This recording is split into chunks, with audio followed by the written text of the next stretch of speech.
Hello everyone, welcome back to the channel. In this video, we dive into SPENDEE Budget app review in order to check if the app is worth using. So here's the breakdown. The SPENDEE Budget app makes managing your money simple with intuitive spending categories, easy budgets, creation, and visual charts that help you see where your cash is going to.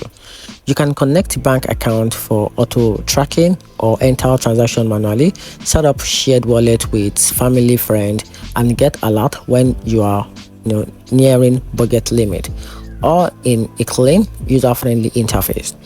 On the downside, many of the best features like unlimited wallet, schedule budget, and bank synchronization are locked behind a premium subscription, and some users report occasional syncing hiccup or laggy performance. So in my opinion, I actually think the app is worth using if you want a visually appealing and straightforward budgeting tools and don't mind paying for premium features.